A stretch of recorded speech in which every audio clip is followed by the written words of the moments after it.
आइए अब हम अगला चैप्टर देखते हैं, इलेक्ट्रॉनिक विन्यास बनाना। ये चैप्टर बहुत ही ज़्यादा इम्पोर्टेंट है और ये प्रत्येक बच्चे के लिए आना चाहिए। इसकी सहायता से हम संयोगिता ज्ञात कर सकते हैं। आवर्त सारणी में कौन सा तत्व कहाँ पर स्थित है, किस आवर्त में है और किस समूह में है, ये भी हम इससे पता कर सकते हैं। इसकी सहायता से हम आयनिक सूत्र, आयन किस प्रकार से बनते हैं, ये भी पता कर सकते हैं। और आयनिक बंध जो बनते हैं वो किस प्रकार से बनते हैं, यानी कि हम कह सकते हैं ये बहुत ही इम्पोर्टेंट चैप्टर है। तो इलेक्ट्रॉन विन्यास बनाने से पहले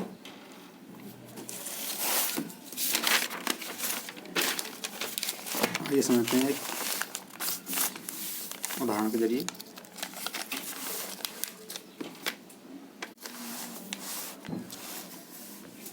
मान लीजिए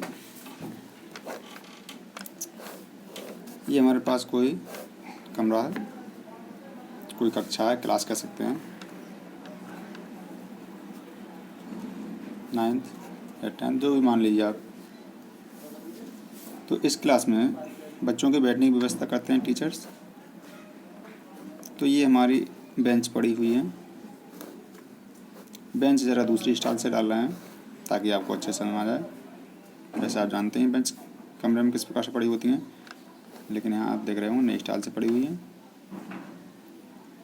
इस तरह से बेंच, ये पहली बेंच हो गई, ये दूसरी, ये तीसरी और ये चौथी बेंच हो गई। ठीक, तो कक्षा अध्यापक ने यहाँ एक निर्धारण कर रखा कि पहली बेंच पर केवल 2 बच्चे ही बैठेंगे, उसके बाद दूसरी पर 8 बच्चे बैठेंगे और तीसरी पर 18 बच्चे बैठेंगे और चौथी बेंच पर 32 बच्चे बैठेंगे।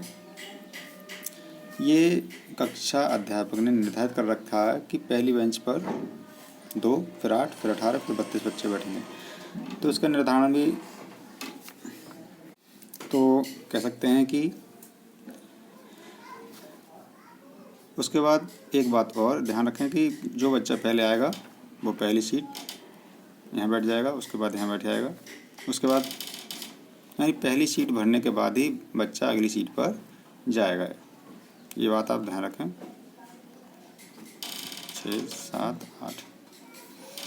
तो पहली सीट जब भर जाएगी तब बच्चा अगली सीट पर जाएगा, जब दूसरी भर जाएगी तब तीसरी पर, जब तीसरी भर जाएगी तब चौथी पर जाएगा। ये बात आप ध्यान रखें, यही इसमें नोट करने वाली बात है। तो देखिए, मान लीजिए किसी दिन बच्चे आए 2, किसी दिन बच्चे 2 आए, तब आप क्या कहेंगे कि पहली बेंच पर 2 बच्चे बैठ गए, उसके बाद जो दूसरी सीट है उस पर बच्चे बैठेंगे, कोई बच्चा नहीं बैठेगा। इसी प्रकार से अगले दिन बच्चे आए 6,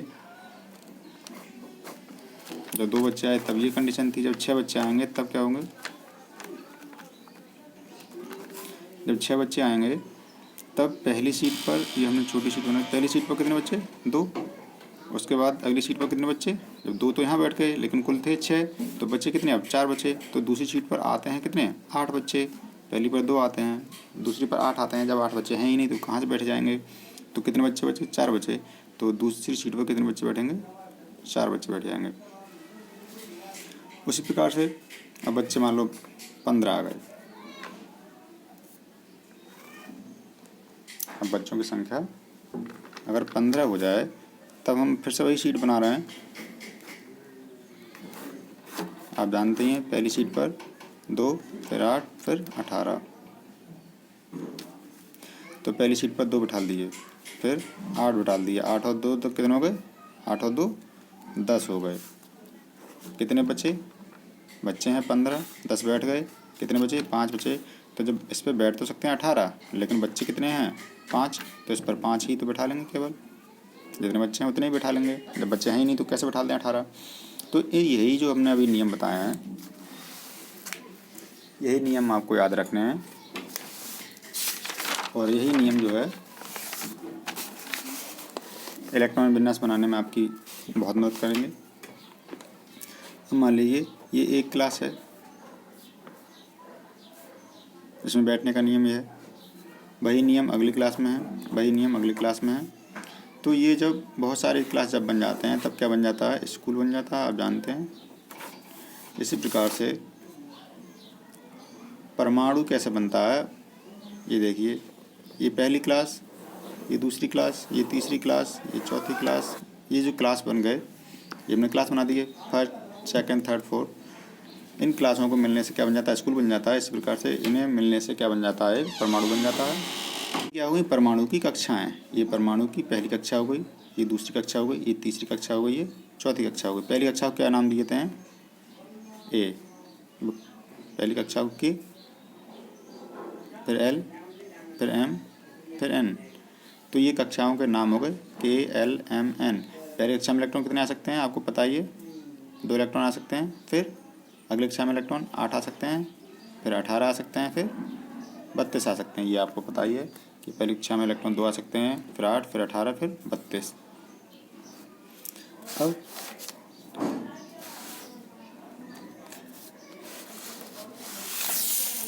देखिए,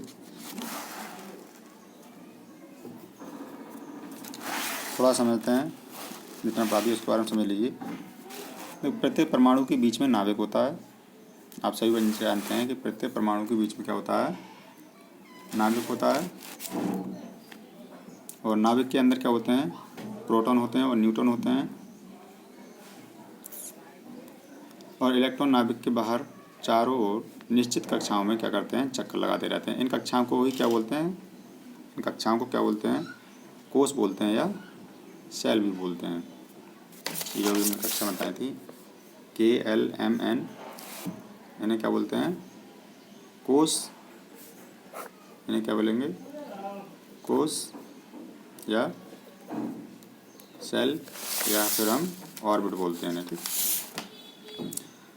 इन कक्षाओं को के एल एम एन से प्रदर्शित करते हैं। इन कक्षाओं के अंदर भी कक्ष होते हैं। अभी हमने बताया बेंच, क्लास के अंदर क्या होती हैं, बेंच होती हैं। इस प्रकार से इन कक्षाओं के अंदर भी कक्ष होते हैं, जिनको उप कक्षा या उपकोष या सब सेल कहते हैं।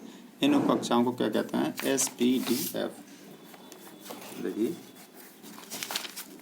अभी जो हमने बताया था कि पहली बेंच, दूसरी बेंच, तीसरी बेंच, चौथी बेंच, इसको हमने नाम दे रखा है, इसे हम S ब्लॉक कहेंगे, इसे हम S उपकक्षा, इसे P, इसे D, इसे F, SPDF।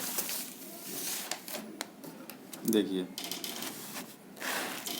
इन उपकक्षाओं को क्या कहते हैं, SPDF से प्रदर्शित करते हैं। किसी भी कक्षा में अधिकतम इलेक्ट्रॉनों की संख्या ज्ञात करने के लिए एक सूत्र है 2n²। अभी हमने बताया था कि पहली कक्षा में कितने बच्चे, पहली सीट पर बच्चे बैठेंगे 2, उसके बाद 8, फिर 18, फिर 32। तो ये संख्या कैसे निर्धारित की हैं, इसके लिए भी नियम है, देख लीजिए। इसके लिए सूत्र है 2n², के एल एम एन। देखिए, के बराबर पहली कक्षा, दूसरी कक्षा, तीसरी कक्षा, चौथी कक्षा। तो पहली कक्षा में इलेक्ट्रॉन कितने आएंगे, इसमें इलेक्ट्रॉनों की संख्या कितनी आ सकती है, तो देखते हैं। में इलेक्ट्रॉन की संख्या तो 2n²। इसी प्रकार से यहाँ पर 2n², यहाँ पर भी 2n² और यहाँ पर भी 2n²। तो देखिए, पहली कक्षा है, फिर दूसरी कक्षा, फिर तीसरी कक्षा, फिर चौथी कक्षा। पहली कक्षा में सूत्र लगा दीजिए 2n², तो n की जगह में 1 लगा दीजिए, n की जगह में लगा दिए 1, तो ये n की संख्या है, पहली कक्षा, दूसरी, तीसरी, चौथी। n की जगह 1 लगा दी तो 1 का वर्ग कर दीजिए, तो 2 तो हैं पहले से, गुणा 1 का वर्ग हो जाएगा 1, तो 2 1 कम 2। पहली हमने बताया था पहली सीट पर कितने बच्चे बैठेंगे, 2, तो 2 का आ गए 2। यहाँ देखिए, 2 तो पहले से ही है, 2 का वर्ग कर दिए, 2 दूनी 4, 2 चौक 8। कितने बच्चे बैठेंगे, 8 बताया था। 2 तो हैं पहले से, देखिए सब में 2 है, 3 तियाँ 9 और 4 चौक 16, 9 दूनी 18 और 16 दूनी 32। तो देखिए, ये सारी संख्या किससे आई हैं, सूत्र से आई हैं। ये संख्या किससे आई हैं, सूत्र से आई हैं। तो आपको घबराने की जरूरत नहीं है, कोई रटने वाली बात नहीं है। सूत्र से आप निकाल सकते हैं। कौन सा सूत्र, 2n²। तो इससे हम पता कर सकते हैं। अब आपसे पूछा जाएगा छठी कक्षा में इलेक्ट्रॉन कितने आएंगे, तो n बराबर 6 लगा दिए यहाँ पर।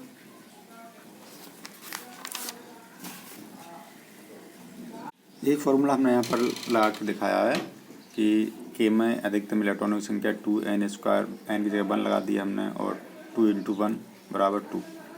तो यह इसी प्रकार से उप कक्षाएँ यानी कि सब सेल में भी अधिकतम इलेक्ट्रॉनों की संख्या निर्धारित होती है। ठीक है, तो S जो है S P D F, इसमें अधिकतम इलेक्ट्रॉन आते हैं 2।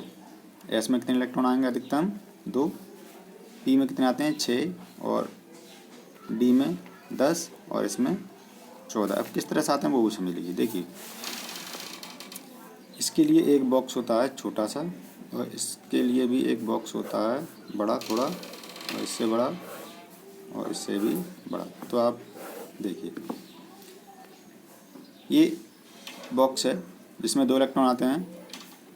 इसे 3 खानों में बांटा गया है, और इसे 5 खानों में बांटा गया है, और इसे 14 इलेक्ट्रॉन आते हैं बेटा। 1 2 3 4 5 6, 1 2 3 4 5 6 7 बॉक्स होगा इसमें। तो देखिए, एक बॉक्स है, एक बॉक्स में केवल 2 इलेक्ट्रॉन आ सकते हैं। एक इलेक्ट्रॉन ये और दूसरा इलेक्ट्रॉन ये आप आगे आगे पढ़ेंगे कि इस तरह से हमने ऊपर नीचे क्यों किया है। ये इनकी चक्रण की वजह से बताया है, आप इंटर में आकर विस्तार से पढ़ेंगे इसके बारे में, लेकिन फिलहाल हम इतना समझा रहे हैं आपके लिए कि इलेक्ट्रॉन जो किस प्रकार से भरे जाते हैं। अब यहाँ देखिए, 6 इलेक्ट्रॉन किस प्रकार से आएंगे, 1 2 3, पहले एक एक करके भरे जाते हैं, उसके बाद दूसरा 1 2 3, उसके बाद चौथा आ गया, 5वां आ गया, छठा आ गया। देखिए 6 इलेक्ट्रॉन आ गए। 1 से 2 से अधिक नहीं बढ़ते हैं। इस प्रकार से देखिए 1 2 3 4 5 6 7 8 9 10 इलेक्ट्रॉन। इसी प्रकार से इसमें कितने आएंगे, 14 इलेक्ट्रॉन आएंगे। अगर 1 इलेक्ट्रॉन है तो इसमें चला जाएगा, 2 होंगे तब इसमें, 3 होंगे तब इसमें, 4 5 6 7 8 9 10 11 12 13 14। अब आप समझ गए होंगे अच्छी तरह से SPDF में इलेक्ट्रॉन किस प्रकार से भरे जाते हैं। देखिए, आगे हमने यहाँ पर भी बताया है कि S में इलेक्ट्रॉन 2 आ गए, किस प्रकार से आए हैं। इसमें 8 इलेक्ट्रॉन किस प्रकार से आए हैं, यह भी हम आगे बताएंगे। बच्चों, ये वीडियो लंबी ज़रूर होने वाली है, लेकिन आपको 100% इलेक्ट्रॉनिक विन्यास बनाने आ जाएंगे अगर आप अच्छे समझेंगे तब। और ये बहुत ही ज़रूरी है, आपने बताया क्यों ज़रूरी है, इससे काफ़ी चीज़ें आप ज्ञात कर सकते हैं। अब देखिए, इलेक्ट्रॉन वितरण के जो नियम हैं वो समझ लीजिए कि इलेक्ट्रॉन भरे किस तरह से जाते हैं। आपने इस तरह से इलेक्ट्रॉन विन्यास देखे होंगे, इस तरह से इलेक्ट्रॉन विन्यास देखे होंगे किस प्रकार भरे जाते हैं ये। तो इन्हें एक बनाने का नियम है, वो आप नियम अच्छी तरह देख लीजिए। पहला नियम है जो कि आप पढ़ चुके हैं कि किसी भी कक्षा में अधिकतम इलेक्ट्रॉनों की संख्या 2n² के अनुसार हो सकती है। अधिकतम इलेक्ट्रॉन मतलब 5वीं कक्षा में इलेक्ट्रॉन कितने होंगे, तो n की जगह 5 लगा दीजिए। जिस प्रकार यहाँ पे देखिए आपने 2n² के अनुसार, पहली में 2, फिर 8, फिर 18, फिर 32। उसके बाद अगला नियम देखिए, सबसे बाहर वाली कक्षा में अधिकतम 8 इलेक्ट्रॉन, उससे पहली वाली कक्षा में 18 इलेक्ट्रॉन हो सकते हैं। ये नियम बहुत ही इम्पोर्टेंट है और आपको इलेक्ट्रॉन विन्यास बनाना आना बहुत ही ज़्यादा ज़रूरी है।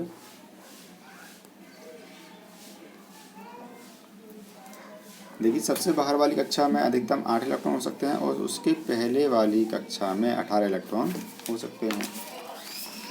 देखिए, ये नाविक, पहली कक्षा, दूसरी कक्षा, तीसरी कक्षा, चौथी कक्षा, ये K L M N, इसमें 2 इलेक्ट्रॉन, इसमें 8 इलेक्ट्रॉन, इसमें 18 और इसमें 32 इलेक्ट्रॉन। आप जानते हैं कि इसमें 32 इलेक्ट्रॉन आ सकते हैं, लेकिन नियम क्या कह रहा है कि सबसे बाहर वाली कक्षा में अधिकतम 8 इलेक्ट्रॉन हो सकते हैं। इस वाली कक्षा में कितने इलेक्ट्रॉन हो सकते हैं, अधिकतम 8 ही भर सकते हैं, और उससे पहले वाली में 18। जैसे यहाँ तो 18 भर सकते हैं, ठीक। अगर ये वाली कक्षा के बाद हम बाहर जाएं और एक कक्षा में और बना ली तो अब इसमें इलेक्ट्रॉन कितने आएंगे? अब ये कौन सी कक्षा हो गई? 1 2 3 4 5। तो एन की जगह कितना लगा दे? 5 5 पंजे 25 और 25 दूनी 50 इलेक्ट्रॉन आ सकते हैं इसमें अधिकतम। ठीक। तो इसमें इलेक्ट्रॉन कितने आ सकते हैं? अधिकतम 8 और इससे में 18। ये अभी हम समझाएंगे अच्छी तरह से आपको। फिलहाल आप नियम देख लीजिए। यह आवश्यक नहीं है कि किसी कक्षा में इलेक्ट्रॉन 2n² के अनुसार पूरे हो जाएं तभी अगली कक्षा में इलेक्ट्रॉन जाएंगे। इस मान लीजिए इनका कोई क्रम निर्धारित यही नहीं है कि आप इसमें 2 भर लो तब अगली कक्षा में जाओगे, इसमें 8 भर लो तब अगली कक्षा में जाओगे, इसमें 18 भर लो तब अगली कक्षा में जाओगे। ठीक है। या इसमें 32 हो जाए फिर अगली कक्षा में जाएंगे। तो इसे थोड़ा सा नियम ये चेंज है इसमें। जब किसी कक्षा में 8 इलेक्ट्रॉन पूरे हो जाएं तब हम अगली कक्षा में इलेक्ट्रॉन भेज सकते हैं। जैसे मान लीजिए इसमें आ तो 18 सकते हैं, लेकिन जब इसमें 8 इलेक्ट्रॉन पूरे हो जाएंगे तब हम अगली कक्षा में इलेक्ट्रॉन भेजना शुरू कर देंगे। कहाँ पर? इसमें।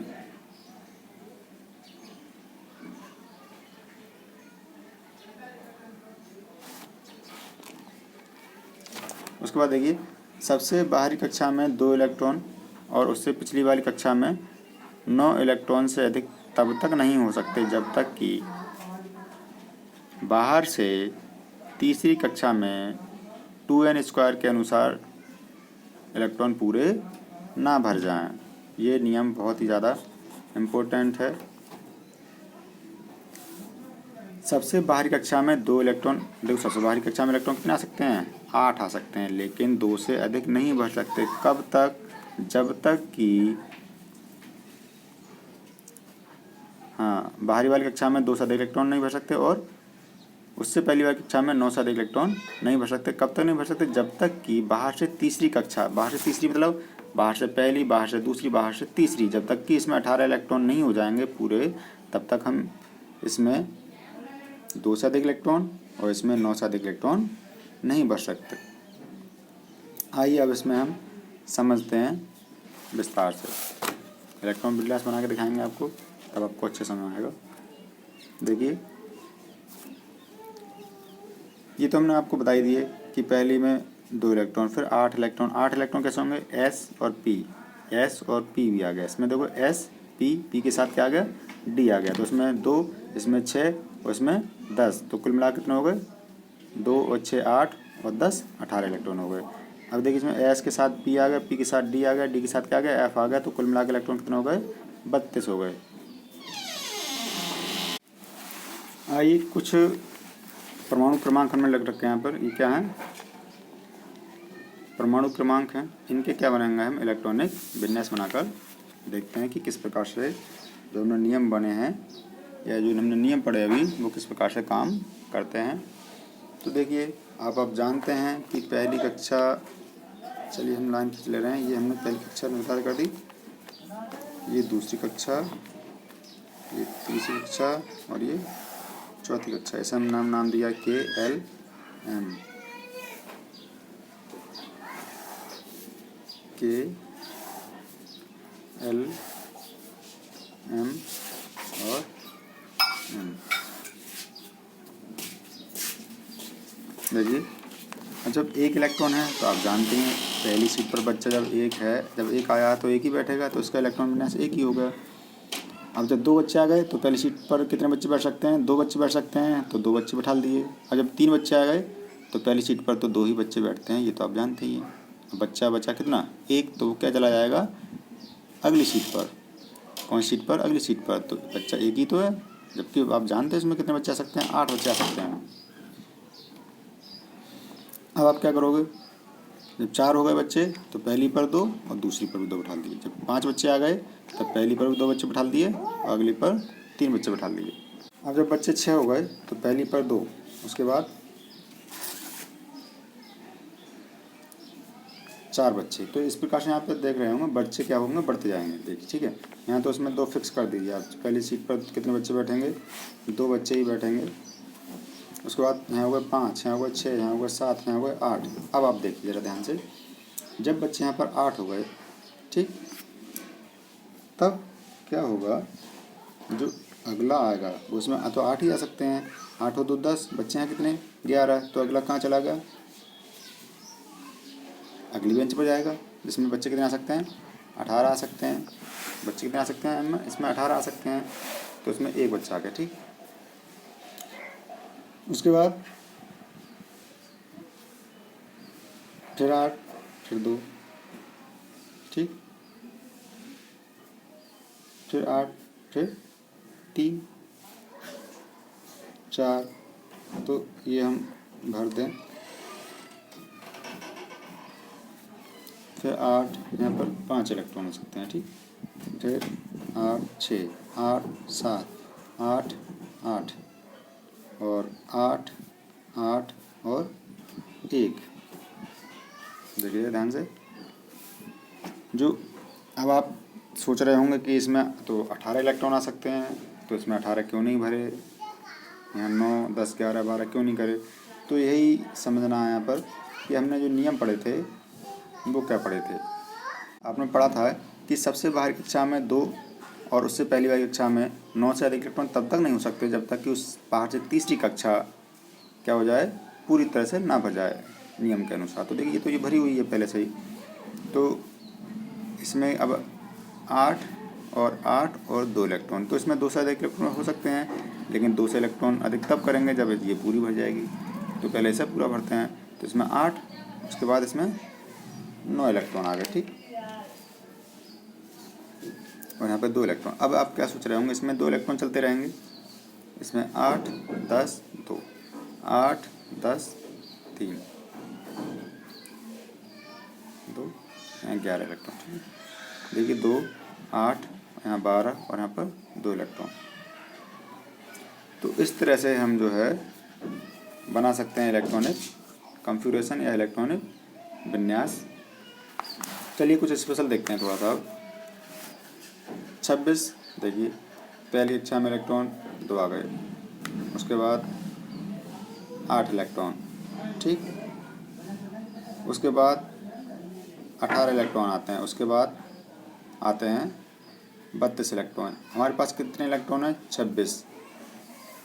ये अभी हम नहीं समझा रहे हैं, समझ जाएंगे, अब 1 2 बता देते हैं बस। तो अब देखिए आपके पास इलेक्ट्रॉन 26 हैं, तो 26 करिए, 2 और 8 10, ठीक, 10 और 18 28 इलेक्ट्रॉन हो गए, जबकि होने कितने चाहिए, 26 इलेक्ट्रॉन, तो ये तो 28 हो गए। तो यहाँ इलेक्ट्रॉन कितने होने चाहिए, यहाँ इलेक्ट्रॉन होने चाहिए 16, ठीक, ये वाली कहानी ख़त्म। अब लेकिन नियम तो आपने कुछ और ही पढ़ रखा है। क्या पढ़ रखा है कि बाहर वाली कक्षा में 2 से अधिक इलेक्ट्रॉन और उससे अंदर वाली कक्षा में 9 से अधिक इलेक्ट्रॉन तब तक नहीं हो सकते जब तक ये भर नहीं जाए। तो बाहर वाली कक्षा में इलेक्ट्रॉन कितने होने चाहिए, 2। तो इसमें से आपको क्या करने पड़ेंगे, 2 इलेक्ट्रॉन निकालने पड़ेंगे। निकाल दीजिए, यहाँ से 2 कम कर दीजिए, ये 14, ठीक, इसमें इलेक्ट्रॉन कितने आ गए, 14 आ गए, ये 8 और ये 2। तो इस प्रकार से तो ये क्या होगा, इलेक्ट्रॉनिक विन्यास किसका, जिसका परमाणु क्रमांक 26 है उसका इलेक्ट्रॉनिक विन्यास क्या हो गया, ये हो गया। हाँ, तो 26 वाले का इलेक्ट्रॉनिक विन्यास हो गया 2 8 14 और 2, ये क्या होगा, इलेक्ट्रॉनिक विन्यास। तो आप उम्मीद करते हैं इलेक्ट्रॉनिक विन्यास बनाना सीख गए होंगे। फिर भी आपको समझ नहीं आया तो वीडियो को फिर से आप एक बार देख लें। इसके बाद अगली वीडियो में हम आपके लिए अहवाव का नियम बताएंगे, जो कि इसी से संबंधित है। इसमें इसलिए नहीं बता पा रहे हैं कि वीडियो बहुत ज़्यादा लंबी हो जाएगी। अहवाव का नियम।